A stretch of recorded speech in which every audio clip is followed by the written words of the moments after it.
Hello, ladies. Hello. No? You get that? You hear that? Okay. This is Noel Bell off a bicycle from bygone years. That's back in November. Good evening, everybody. Thank you all for coming. This evening is about taking you down memory lane. It could be from your school days. There were about 6 schools in the local area. St John's, Muckerbeg, Lisnashacker, Tier, Backlymullock and Ballypicnikelly.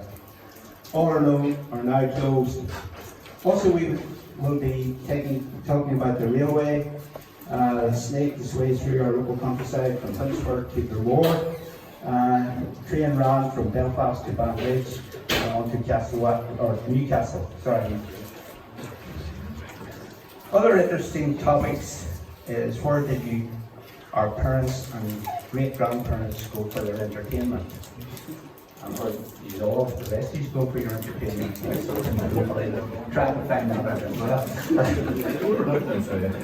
This could be to the local church socials, dances in the nearby local Orange Halls, or just meeting at the local crossroads, which a whole lot of us did.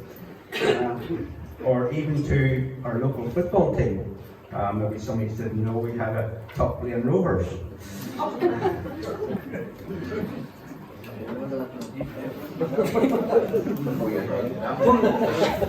Another interesting subject, the war years.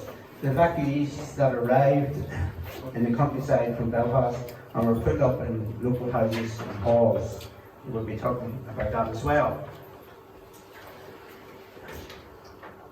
A show of hands who attended any of the 6 schools. Anybody?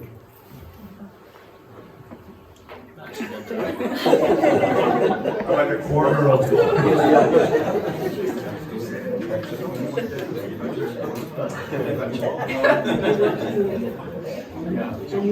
Right, we'll move on, and I'm going to ask for a little item from my better half to get us all started in the move. Right. He's doing the dishes for a week. Maybe a fortnight. No. Now, this is a poem that Teenie gave me. So, among a whole lot of other things that she gave one day. Now, this is called The Good Old Days. A sofa in the corner, oilcloth on the floor, a mangle standing in the yard, a broken toilet door, paper cut in little squares, hanging on a string, someone sitting on a throne thinking they can sing. A well-scrubbed table in the house, always standing there, mother with an apron on, hairpins in her hair, a wee half curtain across the window, so neighbours couldn't see if we were having cabbaging and nabs, or else a well done knee. A glass mantle, the only light for mother to see the thread, and sewing patches on trousers when we all went to bed. I remember my young brother, always a bit of a wit, saying, "Don't be burning the tablecloth. My dad hasn't read it yet." A joe box in the scullery, bathing in the big tin tub, saving up for Christmas in a weekly Christmas club, overcoats for blankets, a pole below the bed, a woman coming round the schools, looking through your head, scrubbing on a washboard using Lifebuoy soap, playing round the lamppost, swinging on a rope. We hadn't many luxuries, everything was plain. Although a harp for the good old days, they won't come back again.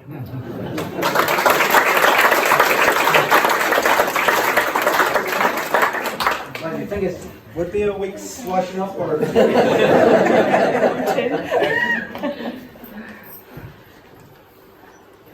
Right.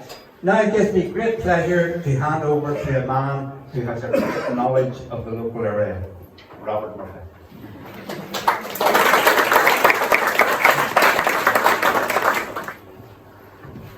Good evening, everyone. Glad to see you all. I could do this better if the hall was empty.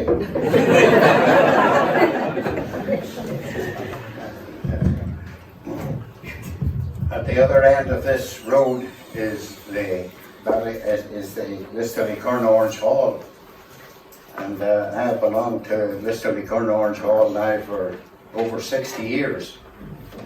I think it's the only Orange Hall that I ever remember that had 3 clerical men in it, 3 ministers. There was a Church of Ireland man, there was a Presbyterian man, and there was a Unitarian man in it. And the Church of Ireland man was the Reverend Jerry Sproul. I'm sure many of you remember Jerry Sproul. And Jerry Sproul used to say, when he come into the hall, there's 3 things that you'll know that you're getting on in years and that you're getting old. The first thing he says is that you'll start forgetting things. And then he says, for the life of me, I can't remember what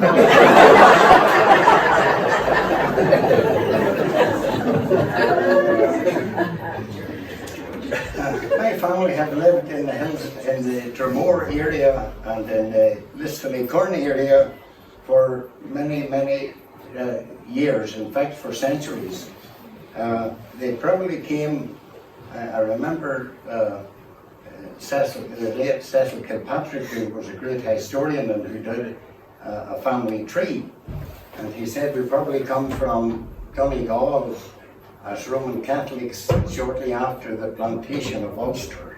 So we've been around for quite a while. I remember years and years and years ago sitting with my old grandmother, and she could tell us so many different stories about things that took place in those days. The farm is still in the Murphy name there. Craig and David are still there, and the mother, and the railway ran right through the farm. Now the railway in those days didn't go up hills and down hills, it had to have level ground. So way down there at what we would call Sam Greer's, the railway was built up into a big pinnacle with thousands and thousands of tons to build it up. And then when it come up till Murphy's here, it had to be cut through rock. And it was cut through rock, I remember telling us about, it was cut through rock by men from the south of Ireland. They were called navvy workers. And the navvy workers you've often heard tell of the navvy shovel. So they used the navvy shovel and they cut through that. The railway from Belfast to Banbridge, and then the line from there to Newcastle opened in 1847, I think it was, and it ran for about 105 or 106 years. And they went on and told the old stories about the way that the things were done in those days. And there was, seeing the cutter or the rock went through the farm, there was a quarry on the farm. It was there till about 10 years ago when the boys filled it in. But there was some of the rock taken out of that stone to build Hillsborough Presbyterian Church in 1832. And before that, the Presbyterians in the local area worshipped in Murphy's Yard.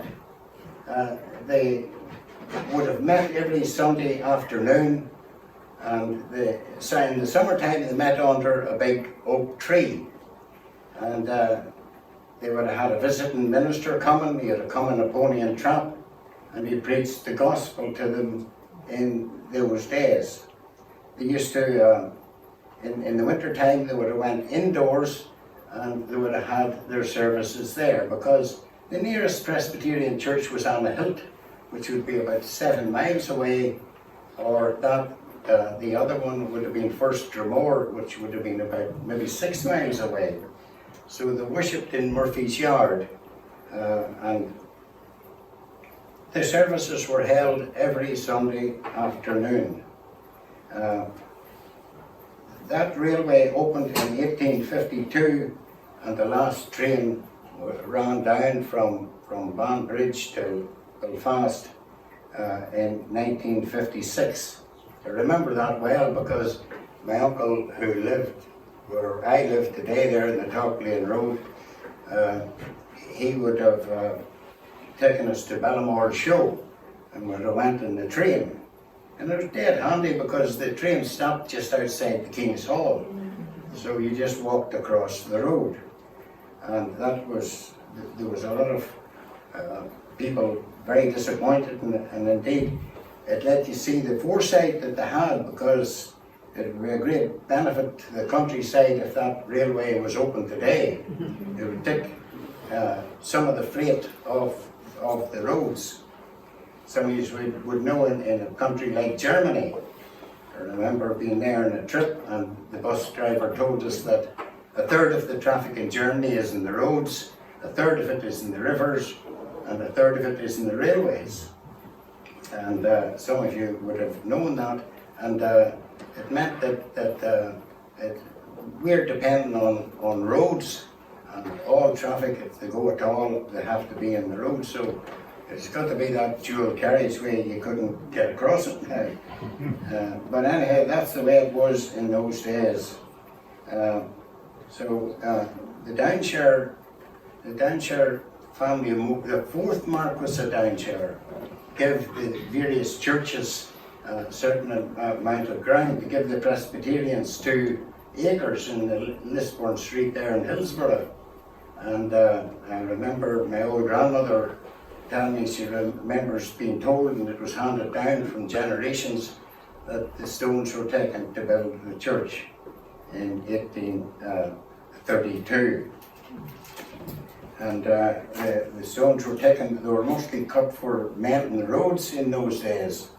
And the roads were, when they were just mud tracks in them days, used for horses and carts and farmers going to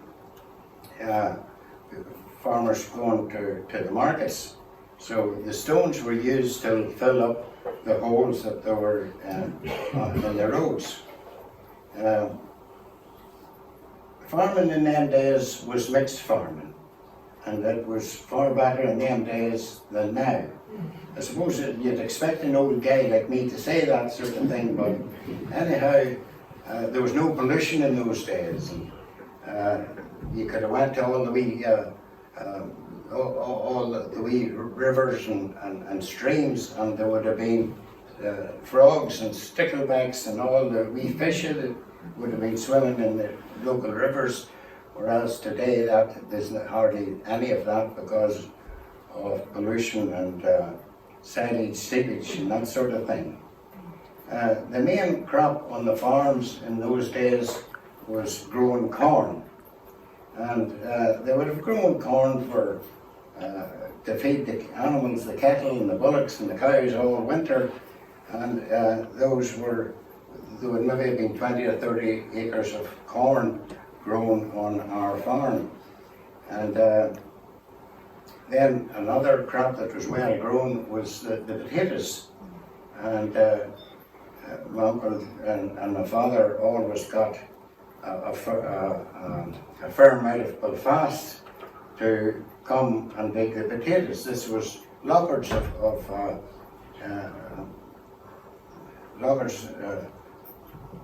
forget where they come from. Albert Bridge Road.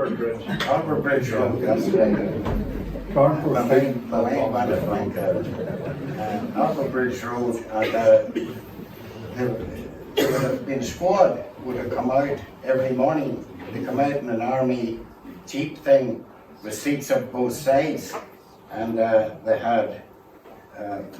would have gathered the potatoes, and it was mostly the women out of the back streets and out of Carnford Street and the streets round by Lockhart's, and they would have come out, and there would have been maybe 12 or 14 of them, and my uncle would have had his tractor and a spinner, and he'd have spun out the drills, and then they had their bait. There was maybe, if there was 16 and that was 8 baits, as they called them, up the field, was measured out very carefully with a measuring wheel, and they gathered their own. Some people called them potato hookers. A friend of ours come into the field and he said they're not hookers at all, they'll hardly gather the potatoes that's in the top of the ground.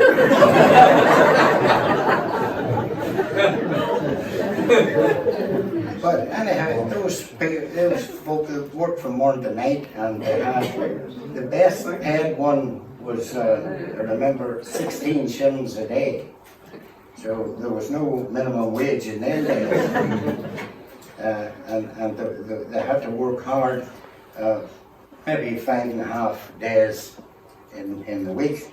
And whenever they come out, they had to be fed. And they had to get their dinner at dinner time. And I remember my mother boiling the big pots of potatoes and frying poundfuls and poundfuls of sausages and all that sort of thing to feed these people. And they were a bit peculiar, and sometimes they'd eat it and sometimes they would have left it and demanded something else. It had to be buttered bread. Some of them had to get butter in their bread, and some had to get jam only, and some had to get butter out. And they were very hard to please. And my mother used to complain terribly about the way that they got on. But anyhow, they weren't that well paid. And at the end of the week, there'd been maybe 10 or 15 ton of potatoes, and they were brought out of the field. They were in 100-weight bags, and the lorries would have come, Lockhart's lorries would have come and lifted these potatoes. They were old Leyland lorries, and they would have maybe took, well, if it had 5 ton on at a big load, and they used to rope them up, and I've seen 3 lorries coming in one evening, and were near killed throwing them up onto the loads. I mind us, as a man worked at our house, we called him George Mercer. Wesley McCracken there would know who I was speaking about, and because George and Wesley was very great. But anyhow, I remember him saying, whenever you start off for home, never look back, because you could see a Lockhart lorry driving in. He learned his lesson, because there was one night he had been a few hundred yards up on his way home, and he looked behind him and he seen a Lockhart lorry coming in for potatoes, and he went back. He says, I better go and help them critters. And he come back, and before he left, there was 3 lorries in front of him. And he says, whenever you get the bicycle, never look back. My Uncle Johnny bought his first wee Ferguson Brown tractor in 1943, and the price of the tractor was about 330 or 340 pounds. It was counted a great asset, because it wasn't like the old Fortune tractors. This wee Ferguson Brown tractor, it was made by Harry Ferguson and by David Brown. It was a combination, and it was fitted with hydraulic lifts. And of course this was a great asset over the old Fordsons and the tractors that they had that just pulled the implement. But anyhow, my Uncle Johnny bought one of these for that figure for about 340 pounds. And my father sold that wee tractor for about 40 pounds.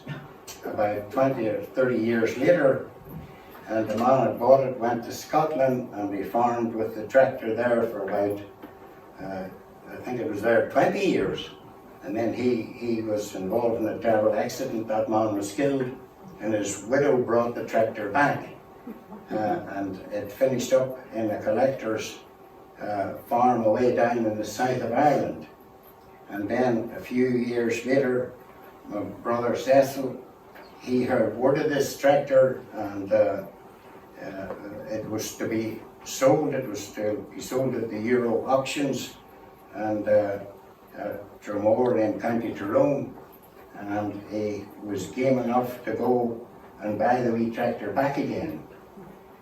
There was no 340 pounds. If you want to see the wee tractor, you can see it down in Cecil's shed, and it cost him £25,000. That's what inflation does. Harry Ferguson realised the great benefits that there would be, and he actually revolutionised farming in his day.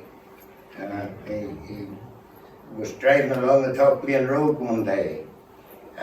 Harry Ferguson had a testing centre in Armagh, and he lived up in Growell, or at least his farm was up in Growell.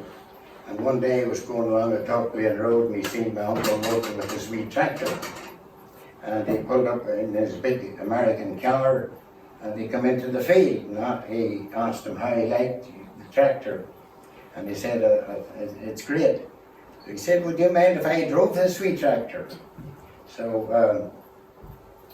he drove. They were cutting seed hay at the time, and so he drove the tractor around the field for a few times. And he asked them, he says, "I wish you all the best with it now. It seems to be going well." So just because Harry Ferguson drove that tractor, that's why it made all that money. And I spoiled it for my brother, because I had written out an article about the wee tractor, and about Harry Ferguson having driven it, having driven the tractor. So he come, it was through that it added so much value to it. My brother had to pay up for it. I'm surprised he even speaks to me. But it's a good wee thing, and it's still going, and it's very easy started, and it's back home again. Most of the farming in those days was seed hay and corn and that sort of thing. And in those days there was evacuees that had come in, that were evacuees during the war. They stayed at all the houses, most houses, and especially the farmhouses, had evacuees. But there was a well-known family called the McCready family, stayed in the Top Lane Orange Hall, and they were, there was about 8 young fellas, but there was one especially, and you call him Edward, but he was just called Teddy McCready. We knew him as Teddy. And Teddy was never off our farm. He was there day and night, and the minute he got out of school at St. John's, he was down, and he got on till he run down, he fed the hens, and he lifted the eggs, and he milked the cows, and fed the pigs, and he did all that work for Uncle Johnny. And he was a great fella, and he was greatly used by my Uncle Johnny, and he kept him at home some days, and in them days the corn was cut with binders. Some of you young people wouldn't know what a binder was. But anyhow, the binder mostly cut the crop one way. And so whenever it went out, it would have cut the one way, because mostly the crop was leaning that way. And so the corn was cut, so you needed somebody at the entrance to the cutting area to put the machine in gear. And then when it went out at the other end, you needed someone to put it out of gear. So there was a seat up on this binder, and my uncle said, "Well, it's too much the driver, the tractor getting off and on and on and off." And So there was a schoolmaster, and he used to come up in the trains, and he taught at St. John's School, and he called him a Mr. Cassidy, and he had a wee limp, and he sort of hopped along the road, so we called him Hop Along Cassidy. My Uncle Johnny stopped out one day and he said, I would like to ask you something. We're starting to cut the corn tomorrow, and it takes us about 5 or 6 weeks to get this corn cut. And would you mind if we kept wee Teddy at home? Because wee Teddy would be able to ride on the binder and put the machine in and out of gear. Not at all, he says, you take wee Teddy and keep him as long as you like. He said, I'll say one thing, he learned far more at your house than he learned.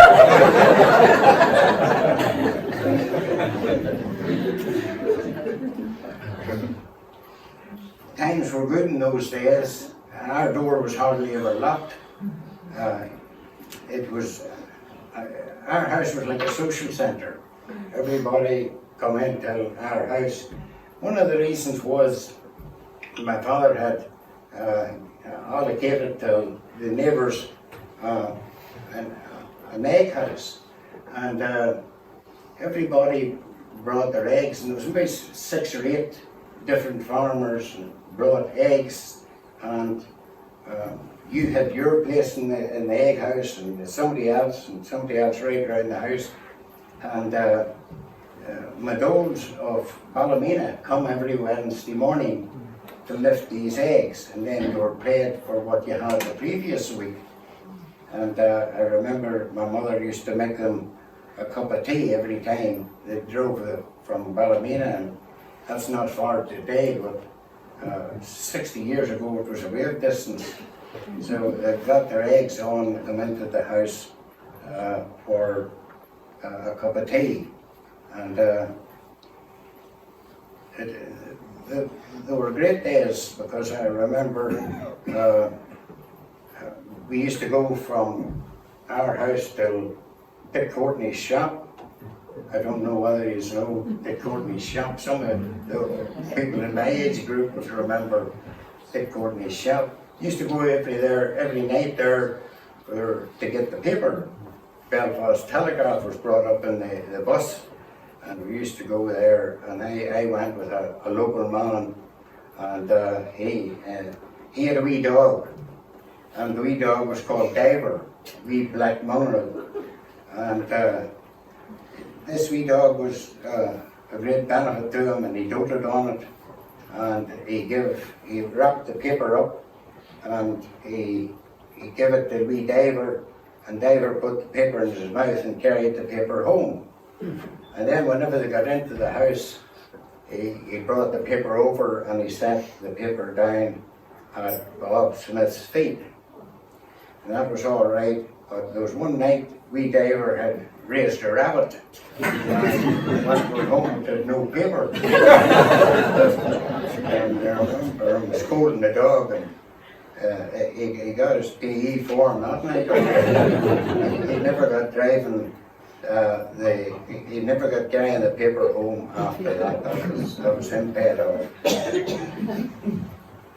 I would like to say a wee word too about the gypsies. Now, you have to be a certain age group in this room tonight to remember the gypsies. These were the travelling people that travelled down, and the Tugplain Road was a special place for them to stop.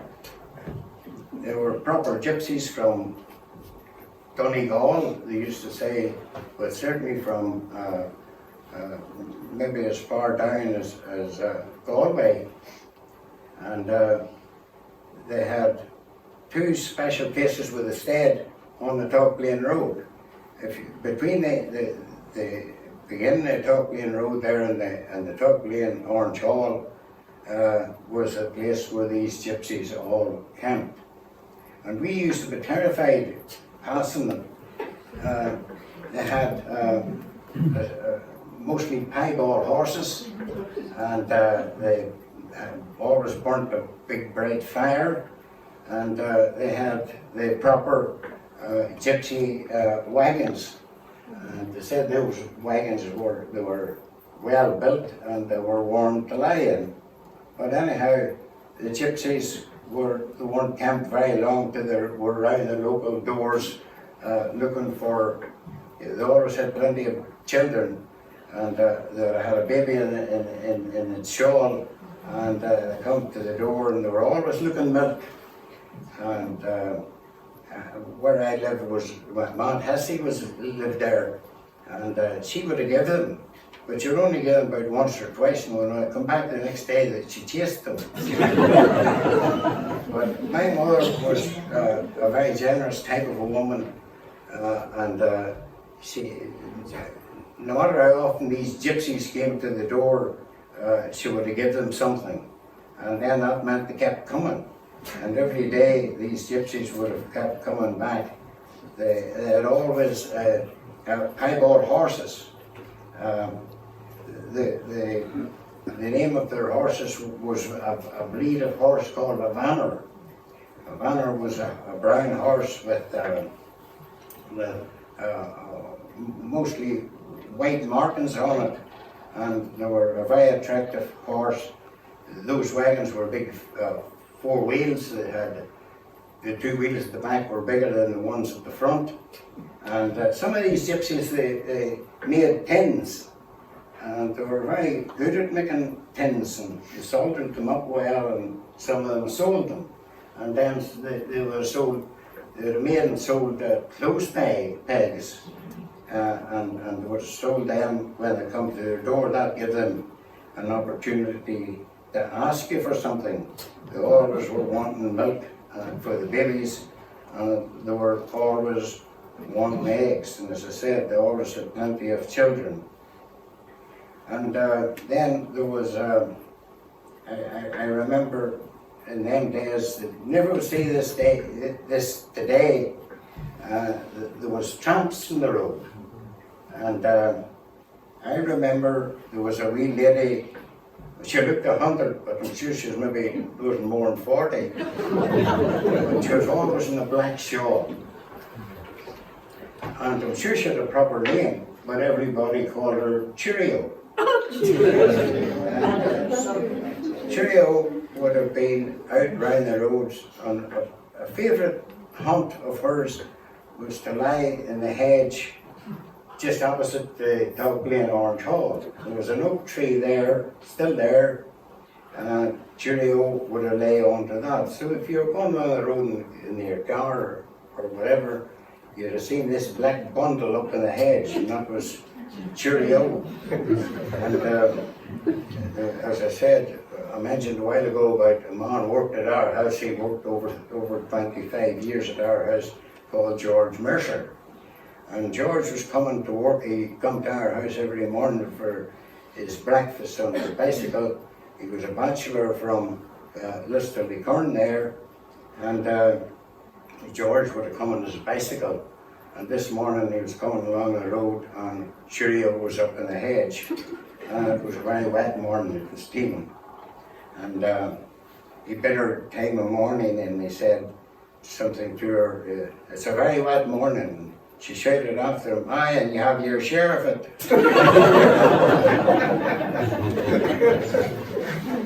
I remember this Cheerio woman, and she would have come to our door, and my mother would have give her something to eat. She would have brought her in and sat her down. She got tea, and she got bread, and whatever was in the house, she was set before her.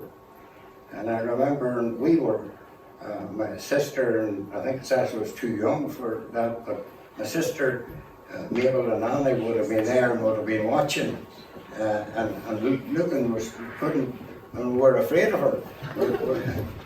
We watched her, and she said to her mama, she says, well, them children are all right there, but they're going to go down my throat.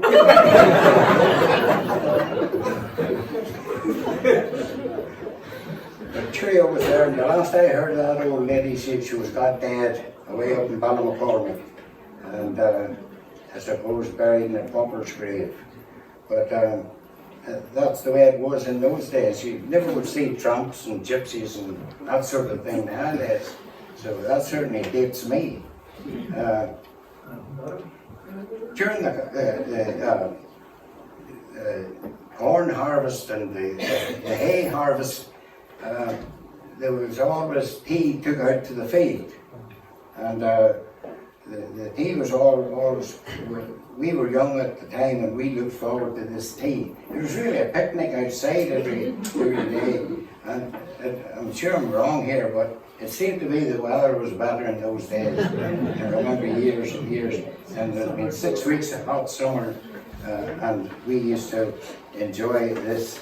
And the tea was come out, and my aunt would come out with a big kettle, for the job, and all the stuff would have been brought in a big basket. There was always a big basket of bread. There was no sliced bread in those days. It was always loaf bread and soda bread, and the bread was in the country was nearly always baked. The griddle was on. Young people wouldn't know what a griddle was, but there was a griddle brought on anyhow, and all those sodas and wheatens and pancakes and scones and that sort of thing were all baked. And then another thing it was in those days was vans on the road. Now, bread vans were very popular. I remember on a Friday there had been two bread vans would have visited our house. One was called Baines, and I think the other one was Inglis. And they would have come selling bread. And I remember too, there was a lemonade van come around every week selling lemonade. And there was also a butcher brought around his meat on a Friday. And there was always a fish lorry. I think it was Isaac called the fishman, and he was known for selling herons. And he had to give you an extra one if you bought a dozen. That was the fishman's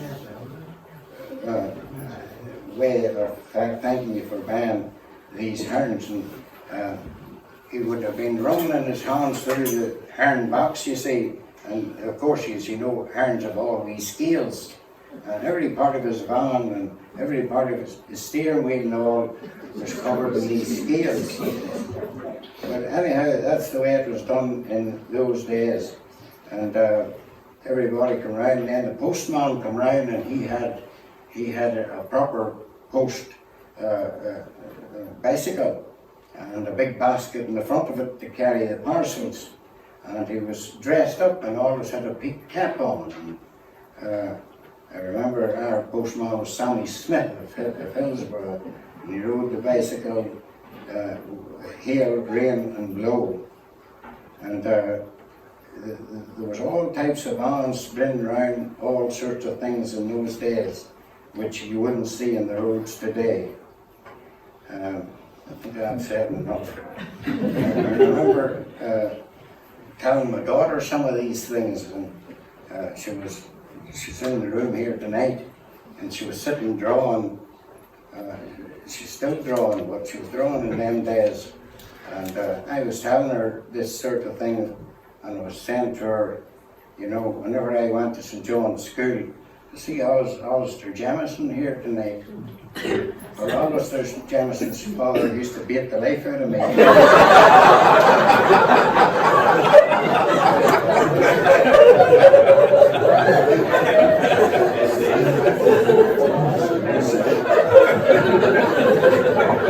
Apologies, Alistair. No, I don't mean it, but he had, again, you have to be a certain age to remember this. He had a big desk like this, he lifted the lid, and if he was in a temper at all, he reached in for these canes and they had a hook on them. And he pulled it out and maybe 3 of them hit the roof, hit the ceiling. But he got you to hold out your hand. And you held out your hand, you held the way out more, and you didn't look at it. And he could have cut the fingers off. And if you're really bad, you hit the football and cracked a window or something like that, there was ultimate punishment. And it was more severe. I don't think even Hitler had ever heard of it. He took you out into the porch, and you got a slap there, and you'd hear whack, whack, whack, like mad. And I wouldn't say the man was bad tempered. It's just to say his temper was tried, man. But anyhow, that's what it was. Some of the teachers, I'm not just saying Alistair's father, but some of them would be in jail if they were. I remember telling Ruth this sort of thing, and she was lying drawing away in the mud, and she would have been drawing wee cats and dogs and things, and I thought I was giving her a wee bit of education that she maybe wouldn't get in school. And she took a look up at me and she closed one eye and she says, "And Daddy, tell me this, what did the dinosaurs look like?"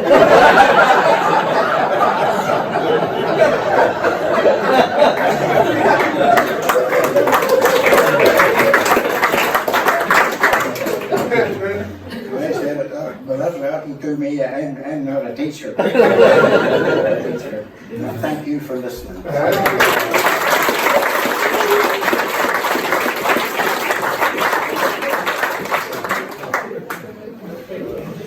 Thanks very much, Robert. That was very enjoyable. A hard act of just when he was talking about Dick Courtney, I'm sure a lot of you remember him.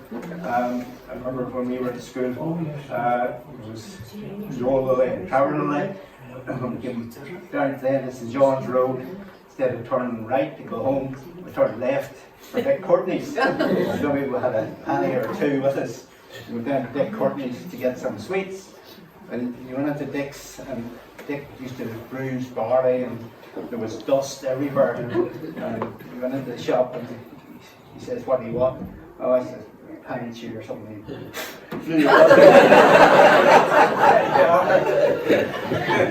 Another one of Dick's was, Dick was very handy mechanically, or so he thought, but he had a lot of mice and rats running about because there was barley there all the time. So he thought he'd bring something up to electrocute the rats that ran across the pipes. So, but one day he forgot that the pipes were live and Dick nearly got killed. But that's part of it. There's a lot of shops in the countryside. I'm sure some of you remember there was Mitchell's up here, just next door, and there was Gill's. Mary Dollars down at Checkerboard. Yes. And then up the top of one of the schools was in the corner, Mrs. Bones. Right. And all up on the dot. And then there was Maggie Rice's. Mary McAllister. Yes. McAllister's, yes.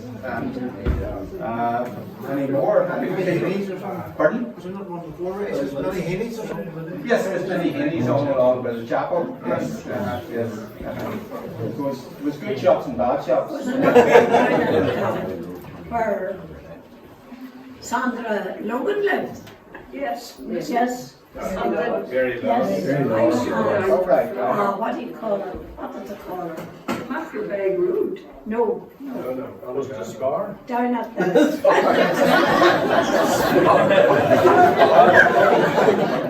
You know the house Heather doesn't live in the Oh, down. Down near the Yes, yes. Alabama Road there. Was there a The shop house there? just faces you. Right. Or I don't know, I can't remember her name, but she was Mary Turt. She got that name anyway. And she had a wee shop there. So she had. As Robert said about the bread man coming around every day. Ah, yes. One every day. That's right. You used to get the bean on one day and the beans are Ah, on was an ice Tuesday. cream man. Was an ice cream man. Was an ice cream man once. As I said, it was, Maggie Ress's was the best because you used to get ice cream with Maggie Ress's. Aye. Okay, electric was off there, only Papa Pump or Hardle. Right. The electric was off a lot, then you could go there and get your laptop. Maggie Ress's. The only one was on. And you heard all the news today.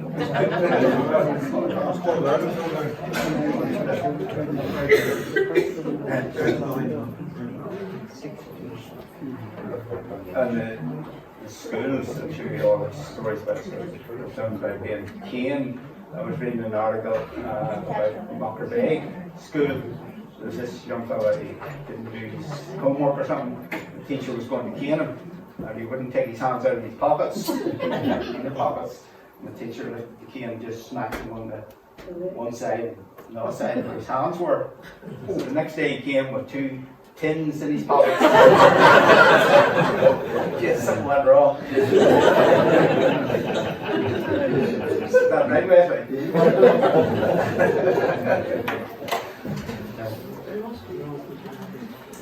So we article here, just maybe see if you're a senior citizen. Somebody has published this. A senior citizen is one who was here before television, frozen food, credit cards, ballpoint pens. For us, time sure meant togetherness. A chip was a piece of wood. Hardware meant hardware. Software was not even a word. Teenagers never wore slacks or jeans. We were here before disposable nappies, dry clothes, dishwashers, clothes dryers, and electric blankets. We got married first, then we lived together. We thought cleavage was something butchers did. We were before Batman, disposable nappies, as I said, Jeeps, pizzas, instant coffee, and Kentucky Fried Chicken. In our day, cigarette smoke was fashionable. Grass was for mowing. Pot was something one cooked in. We are today as senior citizens, a hardy bunch when you think of how the world has changed and the adjustments we have had to make. How do you know when you're getting old? Everything hurts. What doesn't hurt doesn't work. The gleam in your eye is the sun shining on your bifocals. You feel like the morning after, but you haven't been anywhere before. You get winded playing cards. Your children begin to look middle-aged.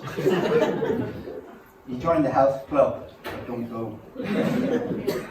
A dripping top causes an uncontrollable urge.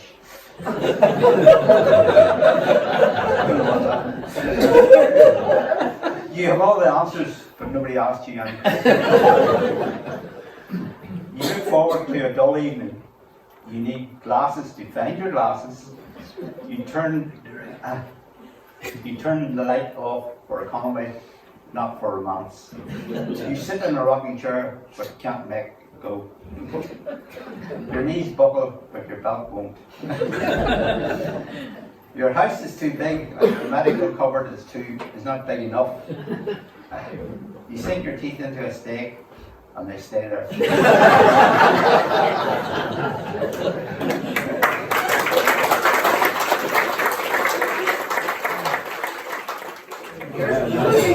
The topic was the war years. Robert mentioned all the refugees who came up from Belfast and who stayed in different places and travelled back again.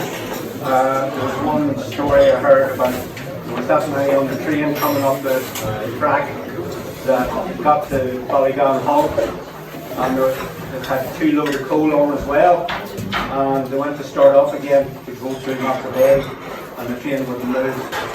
So they had to reverse right back to Hillsborough, hook off the 2 garages, or the 2 loads of coal and butters of ore, let all the evacuees off, and go back to Hillsburn and pick up the coal. So that's one story.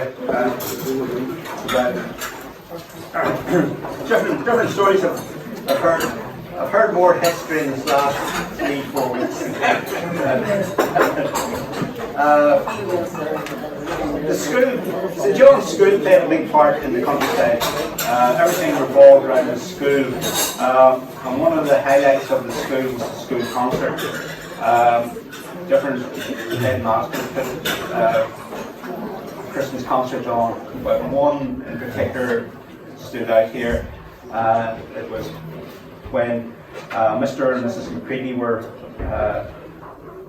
teaching at St John's, and there was an article in the the Leader at the time. It was back in 1959, and the weather was supposed to be atrocious. The roads were terrible, but there was a really large attendance at the school for the Christmas, what do you call it, activities, and different items. And it was that good that they asked for it to be repeated a week later or something like that. And some of the people who took part, people might remember them. Davy Withers, I think Davy was the organist. Yes, that's right. In St John's at the time, and he was a tenor, he sang. And Mr. Norman Lilly, who I'm sure all know, he was the entertainer. So, very good. And Master Derek Norwood, he was soprano. But the concert lasted about 3 hours. And everybody didn't see the time going in. So that was one thing I think that was worth talking about. Some other Norman, there was one Sunday night, the minister didn't turn up at church. Yes. And of course, Sunday night we didn't have a big congregation. Aggie couldn't even ring the bell. And Norman really got up and took the service. Very good. And there was another one about the minister. I don't know which minister. If you want to see, we'll have all 3, 6, 9, 12. We have 14 ministers going back to early 1800s or 1900s here. So, but there was one story, and I think it was a man who's long gone, George Lilly, told me this years ago. There was a wedding on at the church, and everybody was at the church. The bride and the groom were there, no ministers. And the minister just lived down at the old rectory, you know where it is in the Valleyman Road. So I went down, and in those days he was a bit of a farmer as well. And he was looking after the pigs, sorting the pigs out. And they told him there was a wedding on, and he'd forgotten all about it. So he had come straight up the road from the pigs. Oh, was that your... was your father who told me that? Is that right? Yes. And it was... There's some in church and there's there, my mother was chasing us. So that's... I got it on the horse, I think. Very good. Another topic in the countryside was the weather. Between snow and storms, one storm, I think we have photographs outside there. There was a great storm in September of *61. Would that be right, William? 63, sorry, 63. It blew, one of the things, it blew the roof off. Oh, that was 61? That was 61, yes, that's right, that was 61. It blew the roof off William Allen Orange Hall down on the Sandra Road. It was, I think it's a house now. It blew it down, yes, it took the roof off. One or the other. So I remember, I wasn't that old at the time, but I remember my mother and father on the Sunday we got the car out and had to go and see it. So half the country was already there to see it. Everybody was there, so that was wonderful. And we were farmers at the time, and so Brother says there's no one has responsibility. I was called it. Basic land stuff, yes. He got the house from my father, and I think we're worried with it go down next. The walls used to sweat when you were big on them. Just water around them. Right. You don't remember that? No. But that was a big moment, and I remember my father had a field of barley, and after that storm we went out to cut it, and there was nothing there. So it all blew away. It was, I don't know if it was a hurricane or what it was, but they don't have the hands. I think you lost big house roofs and stuff like that, so that was one. Other times, maybe 63 you were talking about, there was a big snowstorm. I don't know if anybody remembers those. Yes. I remember I was not old at the time, and I was at school in Tremor, and Kenny Dillon, anybody remember your brother, were at school in Tremor in 63, and there was a storm, and first of all we let the Dramara bus go first. All the people from the school, they were you leave early, and then the next bus was now.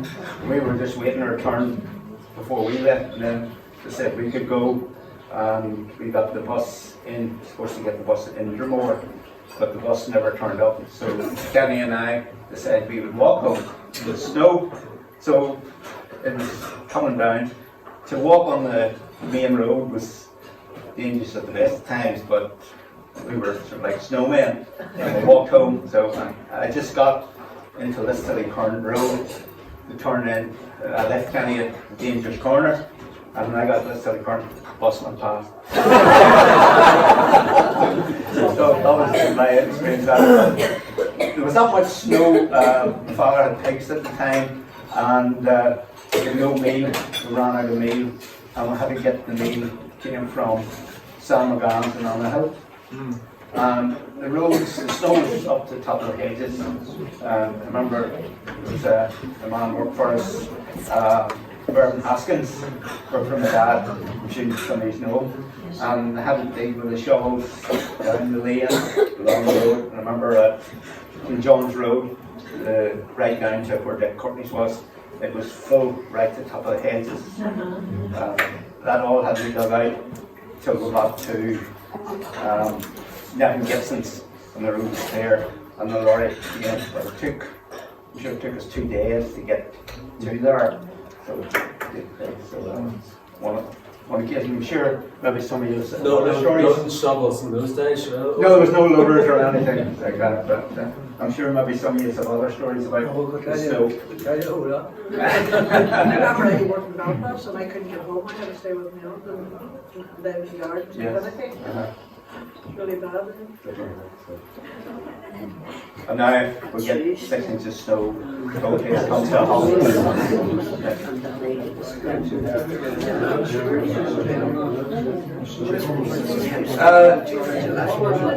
I mentioned entertainment, sort of socials and stuff like that. Probably it was mainly church socials, dances in orange halls for all kind of entertainment, or maybe we're a wee bit older, we'll go a wee bit further. But pardon? No, it's just you got a lemonade.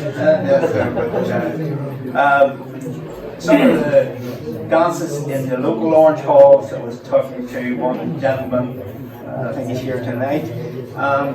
He used to go to the orange halls, and he said some of them went on all night. Sorry, they didn't finish till 5 or 6 in the morning. And he told me that even some of them went on 24 hours. They didn't go home. So we think the young ones are bad now, but they're not in the front. And most moving on a few years later, we went to the temple in Mora, and so floor hall and stuff like that. There was more transport in those days. Probably back then in those days, all you had was your 2 feet or a bicycle. You had to go a bike, and so you had to get back home again. Most romances didn't go far. You had to, if you were looking for a wife or something like that, you didn't travel too far to get one. As long as it was a bicycle distance, you were all right.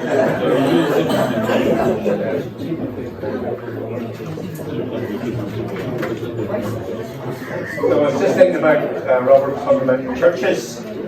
Somebody, I don't know who mentioned it, but there was this minister. He came to the church. I think it must have been the summertime. There wasn't too many parishioners there, and I think he was from Belfast or something. But he gave them a real good sermon, long sermon.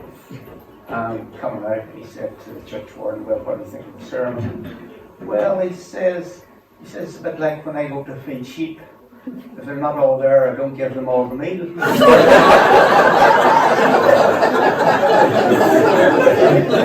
No offense to Raj. So that was that. So if any of you have any stories that you want to mention, just feel free to put your hand up and we'll David Sturgeon landed to be playing in Coulter's Field. I'm sure Teddy minds that. What? David Sturgeon Aye. Yeah. landed to be playing in Coulter's Field way back in the early 50s, or late 50s. I remember playing over. When George and I seen the wee All right. we were up there to see him land. Landed in Coulter's Field. Right. Anthony's Field. And then going back to the war there, I was talking to Jim Dillon, and he was telling me that during the war, they flew out of what was called non-cash, or the maze, and the pilots, they weren't properly trained, they were just young fellas, maybe 18, 19, and they were just put into the plane, maybe give a few lessons, and one plane took off and came this direction, and it didn't get high enough and crashed into Jim Dillon's field. And I think they were all killed. But Jim told me that it hit the hill, but if it had gotten any higher, the next thing in line was William Kennedy's house. So, He would be here. it would have been one or all, but that was one of the stories from the war. And another one was, it was Johnny Mercer wrote an article in a book that Drew Nelson published all about this Titterington area. And one of the stories was when he was young, during the war, there was a convoy of American troops came from off the main road, and they were going to Mora, and they came right along this Titterington and turned right down the Ballygon Road and then into Ballynock Road. And it took 24 hours for that convoy to pass. And there were tanks and other armoured cars. And the tanks had tracks on them and had to turn on the road. And there was a hole 14 inches deep with the tanks turning at the Ballygon Road and into Ballynock Road, another one. So, and it seems that they were all Americans and that they were smoking and throwing the butts out, and all the local boys thought this was great, we're going around collecting all this. And part of it, the story was that they dropped off a box of onions, and during the war there was no onions, so everybody was handed out onions. So, if you ever get your hands on that book that Drew Nelson, the late Drew Nelson wrote, it's all from, I think, some of the McCrackens wrote articles on it about Muckerbeg School and different farming in Muckerbeg, and Johnny Mercer wrote all about his experiences.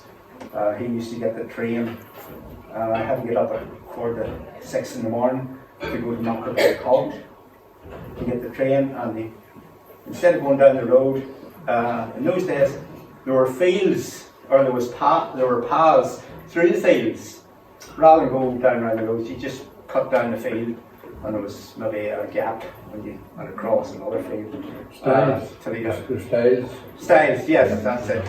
And he used to get the train at 6:20, go to Belfast. I think it took about 3/4 of an hour to go to Belfast. Get a bus to the city centre. Then get another bus. He worked in the rope works. Did his hour work. Came back home. Same thing all over again. And probably wasn't home to 5:30 or 7:30 or 8:30 at night. But that was work. And everybody, that's what he did. So great memories of the railway. So. In 1945, when the war was over, Noel, Miss Margaret Patterson, who still lives, is still down in Lisburn now. She remembers from the Second World War was over, F.G. Wilson, he bought all the empty tins, food tins, Right. thousands of them. That's true, and she minds it, she's still there, she minds it. The army drew them up till Maryvale there at Patterson's Road and took them all in the field. Miss Margaret reminds that. John Jamison ended it. He bailed them. The army surplus and he bailed them. And he bailed John Finnegan helped them. Yeah, he bailed them and then sold them, you know. And that was the start of F.G. Wilson. Right. Look where he finished up. Just when you're talking about John Finnegan, there's a photograph out there of Usher Greer. He used to go around the countryside with a thrasher, yes, and a baler, and John Finnegan worked for him, but he travelled all around the countryside with the thrasher. When the thrasher arrived, all the farmers joined together. He had to go through the farm because the thrasher's coming, you better come. So, and everybody helped each other, and then moved on to another one. Usher Greer was thrashing at Cunningham's in November 1963. He came in for supper. President John F. Kennedy was assassinated. 63. So he was still thrashing in 63. Yes. And I think there was another story, John, were you involved in the thrasher going down Hillsborough Hill? That's right. You had to put a block in behind the wheel That's right. so the thrasher wouldn't run away down the hill. Is that it? Is that right? They're very attention in the museum. Yes. Oh, Andy Lewis were down to Lord John. Here, and we're down around the chapel there. O'Reilly's Trench. Very attention. Yes. Had a block of wheat there. That was run away. Yeah. And then the Robert Walker, his thrasher was over in the yard there down the road. Muirhead. Oh. And he come to me and him and I and just the board went, got her up. And we got her back onto the road. And put the bat on her to start her up to see if she was all right. Because he's going to McBride, but we'll see with the flash. There you are. So probably the thrasher was the biggest bit of machinery in the countryside at the time. See, it's a very slippery yard that there. Muirhead says.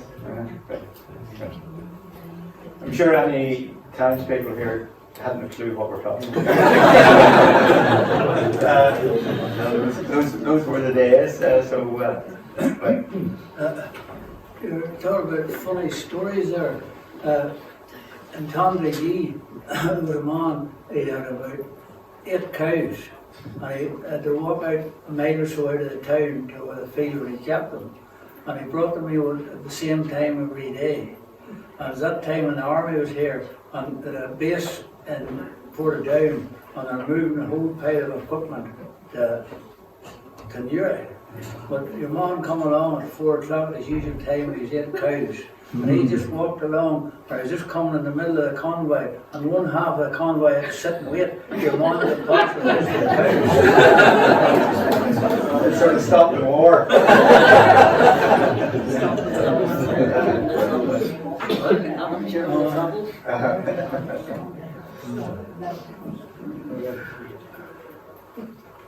Are there any other things you can think of? Anybody want to bring that? Noel, you were talking about Dick Courtney earlier. Oh yes, yes.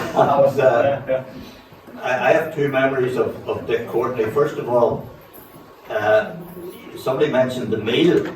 Yes. And he had this, it must have been like a single cylinder Lister diesel or something like Yes, this, yes. that ran the whole machine. outfit, yeah. And I can still hear that thing thumping away.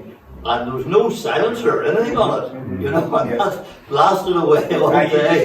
Up the hill. Yeah. But then it was known that Dick was going down to the Belfast market on Christmas Eve one year. And this was just after the war. It might even have been 45. And of course everything was rationed and you had to have your coupons. So people said to Dick, you know, if you go to the market, would you get us a ham? So he gathered up all the coupons for the people around the area and he headed off on Christmas Eve morning to Belfast market to get the hams. So, I mean, those of you who remember Dick, he was sort of vague, you know. So when Dick got there, he was fascinated by everything he saw and he wandered around the market. And it came to about 4 o'clock in the afternoon and Dick suddenly remembered he had all these coupons and there were no hams left. He had to come home and tell everybody that there were no hams. For Christmas Day. For Christmas Day, of course. That reminds me of a story. Sandra's not here. No, it's quite. You know how to waste more dishes. No. But Sandra originated from County Monaghan, and when they moved up here, they went back and forwards to visit relatives up there. I think this was before Sandra was born. It was the wartime, and you could buy things in the south and bring them up. There was no ration in the south. So her grandmother, they bought butter, and they had to come across customs. And she took them up her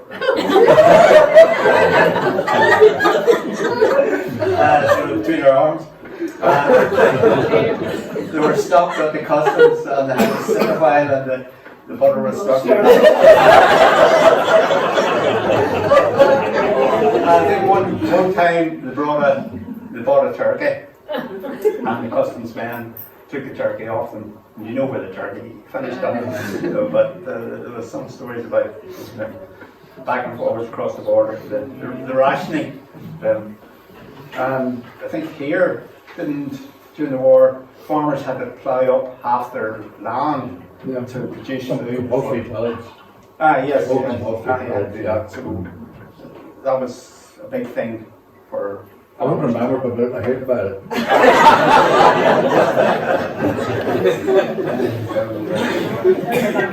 Wasn't flax the main crop in those days? That was the one that had any money in it. So there was no money in anything else. The flax and grassseed. Dogtail, yes. There's still a flax mill outside the door. McConville. Oh yeah, McConville, yes. I think it was, there was a flax hole down in Janandi Shannon's field, and across the road there was one in Alistair Hampson's field. There's flax holes down the bottom of our ground too. Yes, Office of Ballygall was all down the bottom, there's flax holes down there too. Yeah, but I think it was a very dirty job. You're up to your waist in water.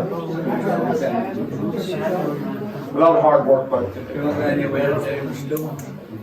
You put it in the hole, you wear it down the stone. right, You keep it all underneath, keep it moist. and then it all had to be lifted out again. Oh, I lift it out and put it in the brew and drain. A lot of work. And then, You didn't do that, you weren't able to So, you know. I saw it and done that. I go back to the thrasher. I think some of the stories. This man who came to help him with the thrasher, and he noticed all the men. They got their trousers and they tied a bit of string around the bottom of their trousers. He couldn't understand why they didn't tie them, and then he realised when all the mice and the rats like why they were tied around the bottom of the trousers. So these stories like that it brings us back to such passed away. St John's Church, I was reading an article about it. It was built in 1840 something, something like that. But when they were laying the foundation stone, I hadn't got it twice. There was 3,000 people turned up for the laying the stone. 3,000. So where would you get 3,000 people? But it's true enough. This booklet was published by St. John's for when it was 150 years old, and there's some articles in it that tells you how old or how many people turned up. And there was another article about talking about people turning up. Reverend Green, I think he's in that somewhere. He gave a party for the school children one time, I think it was a Saturday afternoon, for 300 people. So we were catering here for 60 or 70, so we could do it for 300 sometime. So long as he watches the dish. But people did support their local church and stuff like that. But that one of the 3,000 turned up. I don't think it was on during the week. It was Wednesday or something like that. But stories like that makes everything very interesting. So. Well, do you know down far into the Fort Hill Road, before the Mucker Bed Road, on the left hand side, there's a stone in the field, yes, the fleur de lis on it. That was the end, marked the end of Downstairs Estate. Yes. So the Downstairs did come over across into Mucker Beg. So it did, and that was the extent of the estate, because the uncle one time took it in the early 80s, sent off to Environment Heritage to see what it was, to have the letters at home. I sent it back saying, you've sent us a puzzle, so we'll try to see what it is. But the fleur de lis is the coat of arms of the Marquess of Downshire. So they worked it out then, and that was the extent of his ground. I remember being on a treasure hunt one night, and I was up in around Mucker Beg, and that was one of the clues. Never find Still one at the Tier School. Is there That was John Roberts. Same. When he lived there. Oh, right. And the Downshire badge was on it, were joined to Durham Estate, but somebody stole the. In my time, it took the time up, but I think the stone's still there. I must look. They used to hold a service there with them for Sunday mornings. I don't know. That's how they got to Morning Chapel. Lord Downshire's been past the 20th chapel. There's 6 or 7 people at that for your stage. You know what's done? And he stopped and asked what we're doing to sit there holding a religious service. There was no church. And he gave them Kilwarren now where the chapel is. Okay. True story. Well, I'm sure you all remember Sunday school excursions. I'm sure you taking off in the bus to Newcastle or Bangor or something like that. Rained all day. It was sort of the highlight of the year. We got somebody got off in the bus. I remember at St. John's one time, I'm sure Kenny maybe remember, they had a mystery tour bus, and I think we finished up on that planetarium or somewhere. But I remember that. Do you remember that, Kenny? I remember Peter Elling taking us on the bus one night. I don't know whether it was Mothers Union or what it was, or where we were going to. It was over the road into Newcastle or somewhere, and the bus wouldn't go up.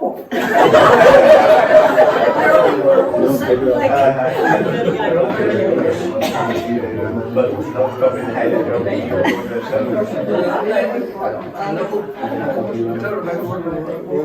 remember one time at Lurgan College, one of the 34 seaters, we were going to teach to play rugby. There was 46 people in a 34 seater. And by the time we got up around Spell, got the bus was boiling. It took about half an hour to get her cool.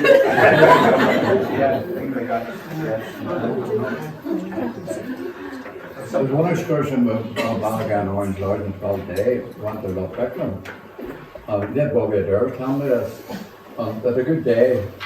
and we came home and left the banner sitting propped up against the hedge. But Bobby recognised the banner, he brought it home his bus. And a good day, they left the banner sitting in the bus back.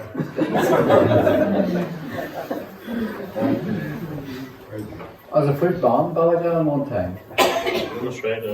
Yes, I read that somewhere. And my father was on it, my father was on it. Father was on. Oh, right, right. That we used to have the Sunday school excursion in the Daisy Park and the band played. Oh, We have a side from it at home on the band hole from the front of the home there. oh, from the From the band. From the band? My great grandmother was on. Not living you, Jordan. I forgot to mention, I'm sure top playing Rangers. Rovers.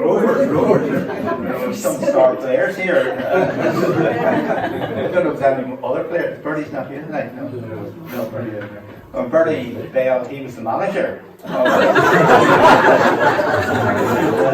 Very highly paid. What did they win? Yeah, well, if you could tell us, did you ever win anything?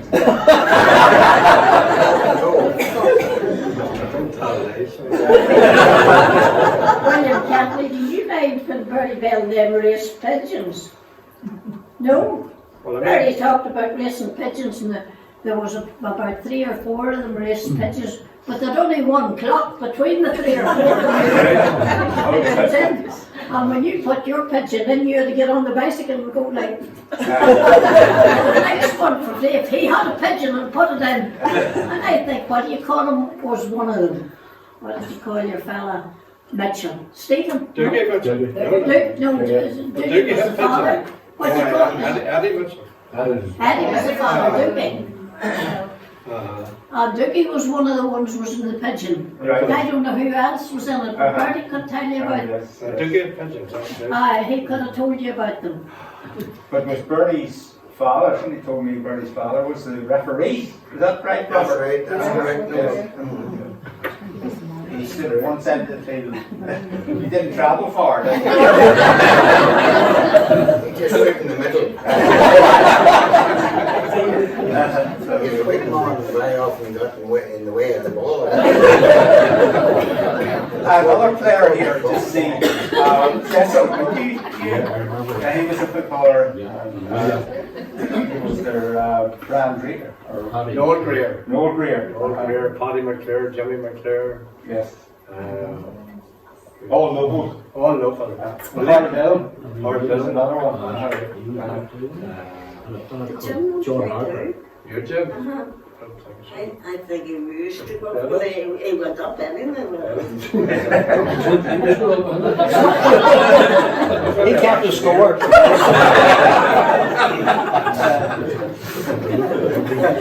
But between football clubs and Ballaghan bands, must have been entertaining around about.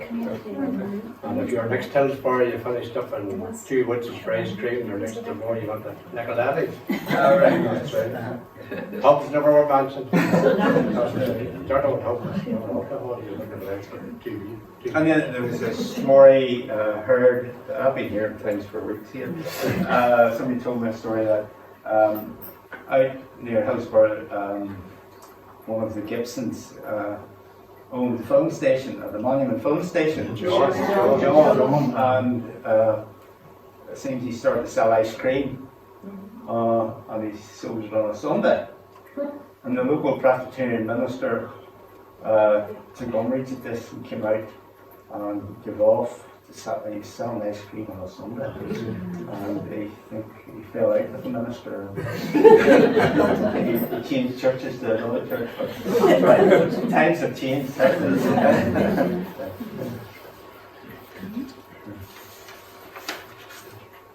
Well, I hope you've all enjoyed it. But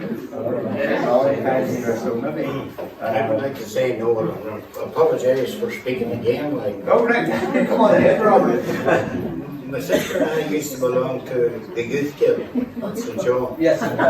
We used to go to the bicycle singing carols. And we were around the different houses singing these carols coming up to Christmas. And my farm, where I live in the Dublin Road, it was known as up above because it was higher up than my dad's farm or Cecil lives. It was called down below. So it was a terminology just among ourselves. We said we're going to turn hay, we'll go above. And the next day we're doing something, would go down below. So we're out singing the carols these nights, and we've sung a carol at Cecil's house there for my mum and dad. And we're on bicycles, and Bobby White was a big player in St. John's in those days, the late Bobby White. And Bobby White says to me, Robert, where are we going next? And I says, we're going up above. He says, good grief, we're not going to die today.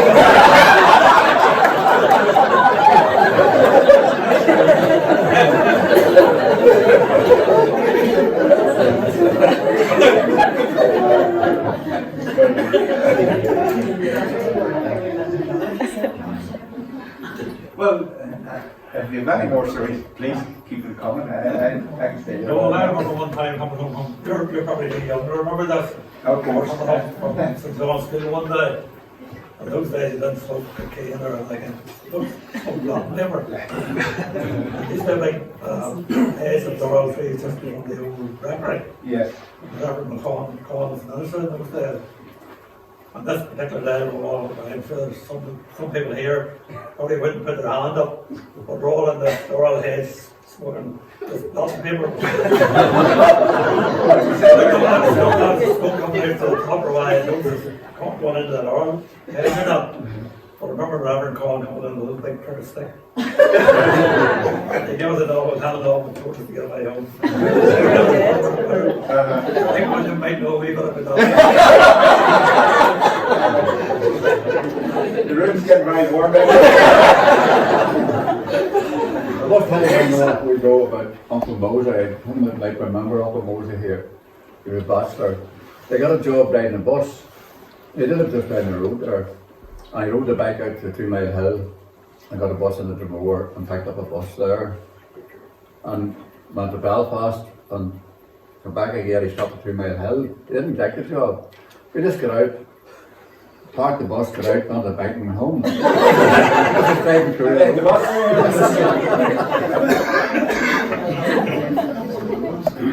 There's one story I was reading about, I think it was some of them were Krakens. They bought, was it a thrasher, or no, not a thrasher, a churn or something in Portaferry.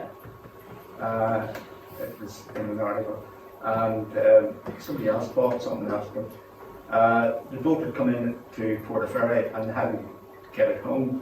So they had to take the horse and cart and they met up with other ones at the turnpike. And it took them 2 days to get to Portaferry and back. So you just don't go down the road and back again one day. So that's the story. George Cunningham used to go around too, stand down to the horse and trap. George Cunningham. What did he sell? Oil. Oil. Right, yes. The wee oil house at the end of the lane. And he used to go around the country selling down. Ned Bell was that one who sold the herrings. Ned Bell. Yes, you talk about him. There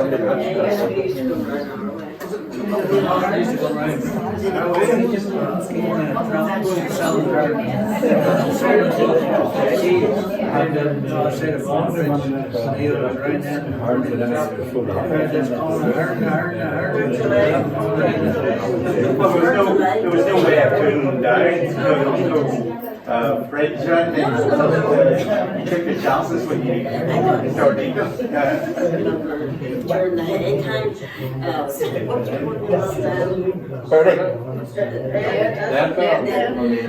with Titterington, Mummy and Daddy were out in the hay field, and he went to the dairy and he got a bucket from the side and he left the bucket of herrings. You got more than the thought.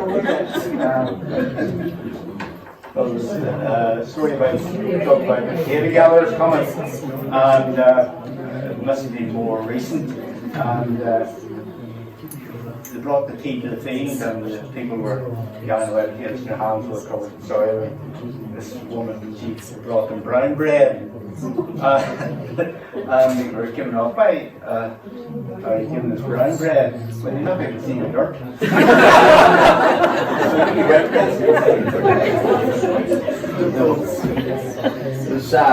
Just to mention, we're all familiar with the slurry regulations now. And a number of years ago, we had a 1,000-gallon tanker, which was big back in those days. About 40 years ago, and my brother, who's sitting at the back, has a red face, he was drawing, you mentioned the 2 Mile Hill in Granda McCready's place. And some of you know the big tank up on the side of the farm, and you had to let the stuff out of the big tank, the slurry out of the big tank, into the tank below the ground, and then you got about 10 loads done, then you let more out.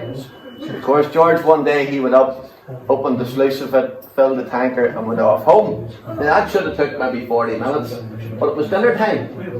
So he went back up again about maybe over an hour later, and the police were there, and everybody was there, and the slurry had come down the field, was across the first 2 lanes of the carriageway, was going across the grass and going on to the far side of the carriageway with the camber of the road. And there was a man who was a cattle dealer up at Dromore, and he came down, he'd always a right good car, and he didn't know what it was till he was in it. This flood of slurry. And they were there with a big suction tank and all from the DOE, you see, but it staged to get it all cleaned off the road. And he said he spent 3 or 4 hours cleaning the car, and he says you wouldn't even know it started. I can imagine about your uncle saying. Uncle George gave him a few words to say. Maybe the man a few words.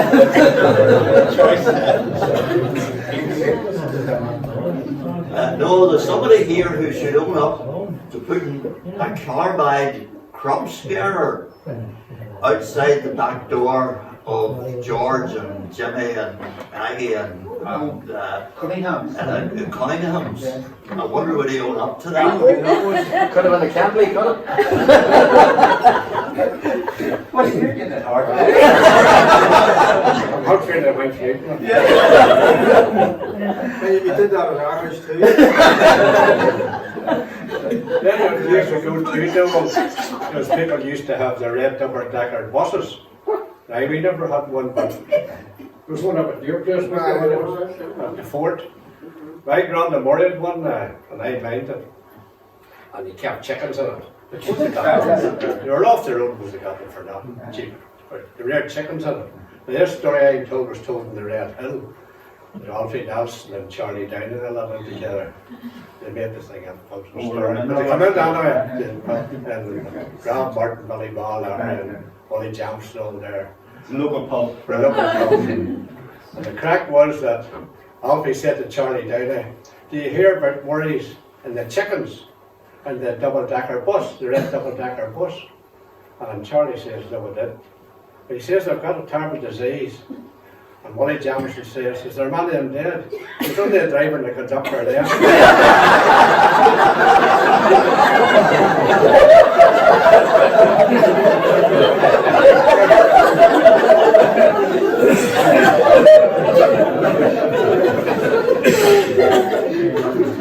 I hope you're recording.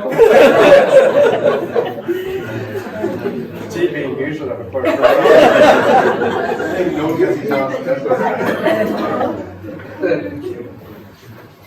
Right, I was going to say we'll maybe call it and then. So thank you all for coming. It's been a great night. I'm sure we've learned something, or maybe things we shouldn't have learned. I'd just like to thank some people for helping make this night a big success. First, Ballygan Mission Hall, Barbara here and Gordon for letting us use the hall. It's a lovely hall.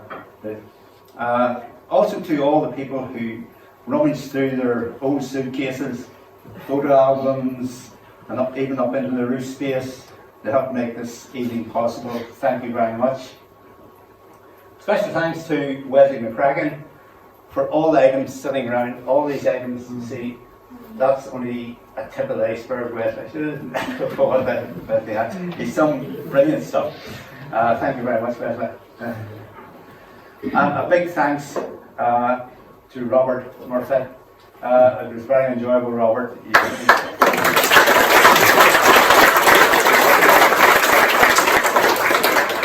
You're a mind of information, so it's nice to have to hear all this, because time goes by and then it's forgotten, and we'll have it recorded now, so we know it. And another big thanks to all the ladies for the supper, lovely supper.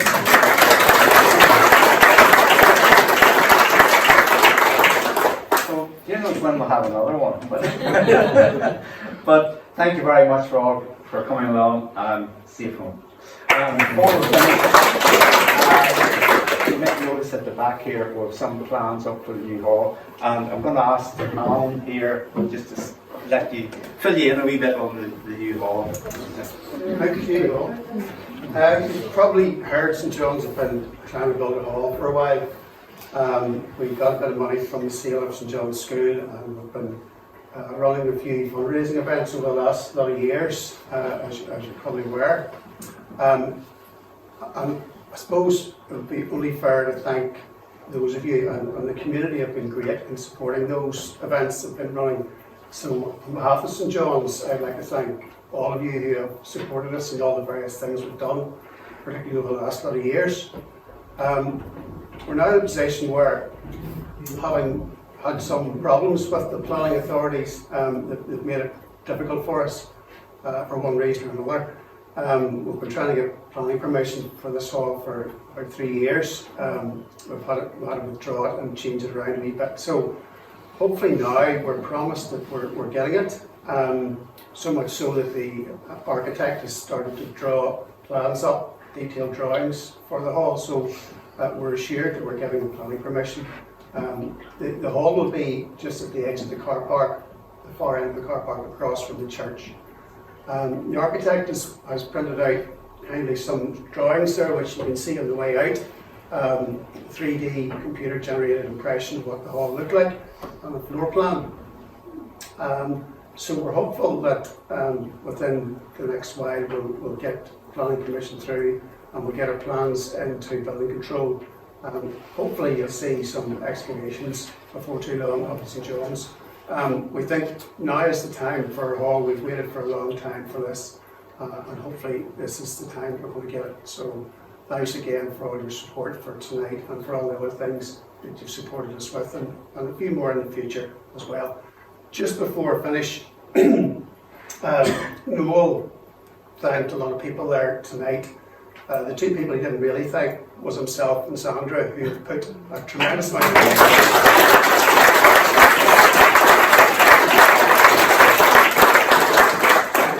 well done, thank you for all the work, and making tonight's success. A joint effort. And hopefully, if we run this again, it'll be in that hall at the back of the room. So, thank you.